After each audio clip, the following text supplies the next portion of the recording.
दोस्तों नमस्कार। पिछली कई वीडियोज़ में हमने बात की थी इस इकोलॉजिकल बैलेंस के बारे में। अभी देखें इकोलॉजिकल बैलेंस होता क्या है।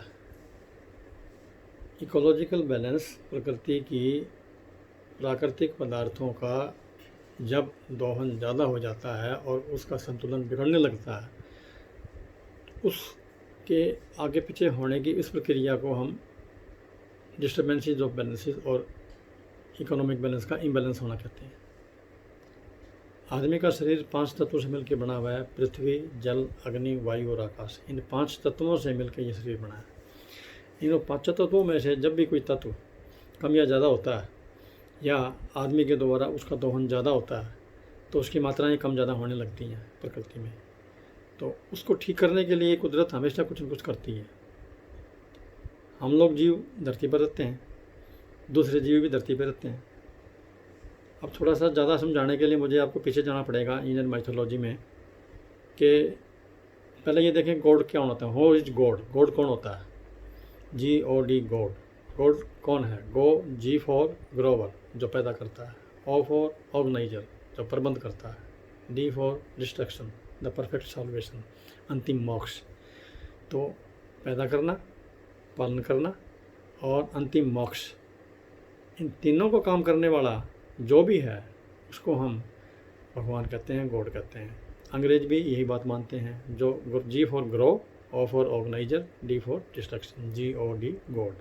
पैदा करने वाला, पालन करने वाला और अंतिम मोक्ष करने वाला, उसको हम गॉड कहते हैं। जब गॉड ने ये व्यवस्था की तो अब हम आएंगे कि हम लोग कौन हैं।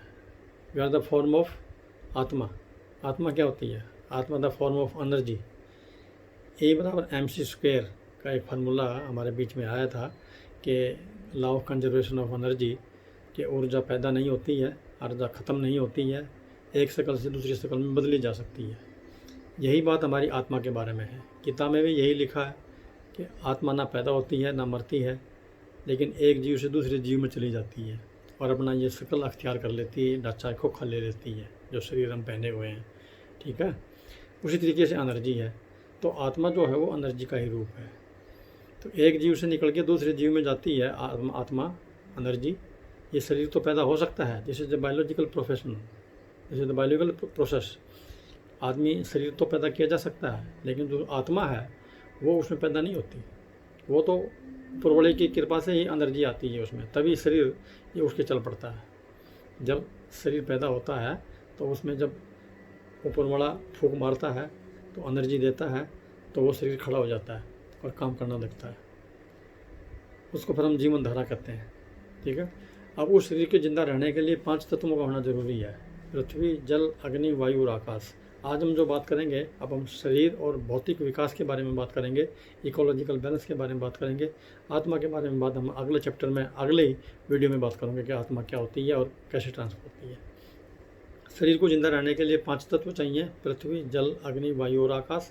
जब इन 5 तत्वों में से कोई कमो बेश या कम दोहन या ज़्यादा दोहन होता है पृथ्वी में, आकाश में, वायुमंडल में, तभी प्रकृति में ये आपदाएँ आती हैं। अभी जो आत्मा फिलहाल आई हुई है, जो हमारा विपत्ति आई हुई है कोरोना की, ये कोरोना क्या है? ये विषाणु है। हमने कहा कि सारी दुनिया को चलाने वाला, कोई प्रबंध करने वाला, समबॉडी इज देयर, उसका नाम कुछ भी हो सकता है। हम इंडियन माइथोलॉजी में उसको विष्णु कहें, तो विष्णु जब बिगड़ता है तो विषाणु का रूप ले लेता है, जैसे अब हो गया है। और सारी एक अणु, एक विष्णु और एक विषाणु, तो अणु और परमाणु, वो सारी तोप तलवारें सारी रखी रह गई। वो अणु परमाणु जो होता है वो भी अपना बहुत बड़ी ताकत होती है, this is the source of energy, लेकिन वो ताकतें धरी रह गई हैं, कुछ नहीं हुआ। विष्णु को जब गुस्सा आता है तो वो विषाणु हो गया। ये विषाणु ऐसा इनविजिबल, बिल्कुल छोटा सा एक पॉइंट मास, एक फैट का मास होता है, जिसके चारों तरफ एक RNA जो DNA जो हमारा होता है, न्यूक्लिक एसिड होता है, वो होता है, और एक फैट का धब्बा है। विषाणु क्या है? जो कोरोना वायरस आया हुआ है, ये क्या है? ये एक फैट का पॉइंट मास है। तो श्वास नली में जाके ग्रिप में ले लेता है और हमारे लंग्स को सिकोड़ देता है। ये किसी के काबू नहीं आ रहा। तो विष्णु से विषाणु तक का जो सफ़र हम देखेंगे, ये क्यों और कैसे हुआ? प्राकृतिक संसाधनों का हद से ज़्यादा दोहन कर लेना और उस बैलेंस को बिगाड़ देना, जिसको हम इकोलॉजिकल बैलेंस कहते हैं, इसके दुष्परिणामों का ये परिणाम है विषम। तो ऐसा बार बार होता रहेगा अगर हम नहीं कुछ करेंगे, ठीक से प्रकृति के साथ नहीं मिलकर चलेंगे, बैलेंस को नहीं बनाएंगे, तो ये ऐसी ऐसी आपदाएँ आती रहेंगी। इसको ठीक करने के लिए बहरहाल तो कोरोना का क्या है, गर्म पानी पिए और इस गले में जो फैट जमती है उसको जमने ना दें। इसके लिए तरीके यही हैं कि कोई आयुर्वेद की कोई काढ़ा या कोई चीज़ आयुर्वेद जड़ी बूटी है जिसका प्रयोग करिए, या ज़्यादातर गर्म पानी पीजिए। ठीक है। अब भौतिक एग्जिस्टेंस के बारे में लिए हमारे 5 तत्वों को मेंटेन करिए, इनका दोहन लिमिट से ज़्यादा या ज़रूरत से ज़्यादा ना करिए। जिन लोगों ने पानी, कौन आदमी इसका शिकार होगा?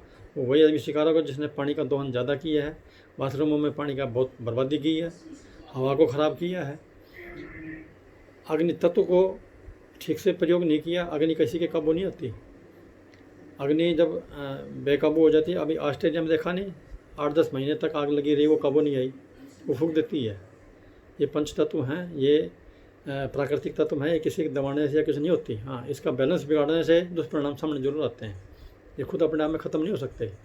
पानी को अगर हम ज़्यादा विक्रय करेंगे तो हाइड्रोजन और ऑक्सीजन में टूट जाएगा। Hydrogen, oxygen helps in burning, hydrogen Burns itself, धमाके के साथ खुद जल जाता है, और ऑक्सीजन हेल्प्स इन बर्निंग। तो पानी का भी जब विघटन होता है, इसका दूसरा रूप जितना हमारा ज़िंदगी जीने के लिए ज़रूरी है, उतना ही इसका विकराल रूप है। आग भी लगाएगा और खुद भी जलेगा। तो जितना सहायक है उतना ही उद्घाटक भी है। ऐसे ही वायु है, धरती माता है, ये पृथ्वी है, जितनी भी ये चीज़ें खड़ी दिखाई दे रही हैं, ये सब धरती माता का ही रूप है। पृथ्वी मिट्टी है, सब कुछ मिट्टी को हमने ईंट, सीमेंट, कंक्रीट, लौह, पत्थर इसमें बदल दिया, मकान खड़े कर दिए, रेलवे ट्रैक बना दिया, ब्रिज और फ्लाईओवर बना दिए। ये सब क्या है? ये सब मिट्टी है, ये पृथ्वी तत्व है। ऐसा ही आकाश है। आकाश में जो कॉस्मिक एनर्जी आ रही है, उसको भी अगर हम, जो डिप्लीशन ऑफ ओजोन लेयर हो रहा है, जो ओजोन लेयर ख़त्म हो रही है, वो आकाश को ख़राब करने वाली बात है। तो इस प्रकार से हम 5 तत्वों को जब को हम डिस्टर्बेंसेस करेंगे तो ये आपदाएँ आएंगी। इसीलिए मेरा आप लोगों से यही दुआएं हैं कि इन 5 पदार्थों को बचा कर रखिए, इनका प्रयोग करिए इसको ज़िंदा रहने के लिए, और जितना हमें चाहिए उतना ही इसका उपयोग करिए, दुरुपयोग मत कीजिए। कुदरत देखती है सब कुछ।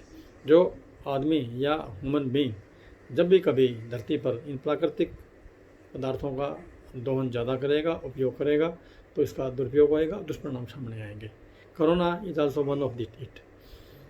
कोरोना, कोविड-19 जिसको तुम कहते हो, आज कह रहे हो, COVID-19, ये कोरोना वायरस 19 के नाम से ये बदनाम हो रहा है, कोविड।